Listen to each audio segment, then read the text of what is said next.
ஆகையினாலேதான் பவுல் அப்போஸ்தலன் தெசலோனிக்கே சபைக்கு கடிதம் எழுதும் பொழுது எழுதுகிறார், விசுவாசிகளாகிய உங்களுக்குள்ளே நாங்கள் எவ்வளவு பரிசுத்தமாய் நடந்தோம். சாதாரண பரிசுத்தத்தை அவர் சொல்லல, எவ்வளவு பரிசுத்தமாய் ஜீவித்தோம் என்று எழுதுகிறார். பேதுரு அப்போஸ்தலன் 2 பேதுரு 3வது அதிகாரத்திலே, கர்த்தருடைய நாள் இரவிலே திருடன் வருகிற விதமாய் வரும், அப்பொழுது வானங்கள் மடமடவென்று அகன்று பூதங்கள் வெந்து உருகி சாம்பலா போகும், இவைகளெல்லாம் அழிந்து போகிறபடியால் நீங்கள் எப்படிப்பட்ட பரிசுத்த நடக்கை உள்ளவர்களாக இருக்க வேண்டும் என்று எழுதுகிறார். சாதாரணமாக பரிசுத்தமாய் ஜீவிங்கள் என்று எழுதவில்லை, எப்படிப்பட்ட பரிசுத்த நடக்கை வேண்டும் என்று சொல்லுகிறார்.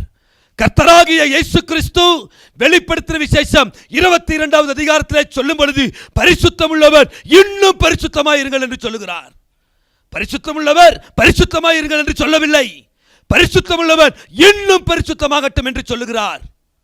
அருமையான தேவனுடைய பிள்ளைகளே, பரிசுத்த வாழ்க்கையிலே நின்றுவிடக் கூடாது. பரிசுத்தத்திலே வளர வேண்டும், பரிசுத்த ஜீவியத்திலே முன்னேறி செல்ல வேண்டும். இப்படிப்பட்ட பரிசுத்தவான்கள் தான் உன்னதமானவருடைய ராஜ்யத்தை சுதந்தரித்து அந்த மகா பரிசுத்தமுள்ள தேவனோடு கூட சதா காலமும் ஜீவிப்பார்கள் என்பதை மறந்து விடாதீர்கள்.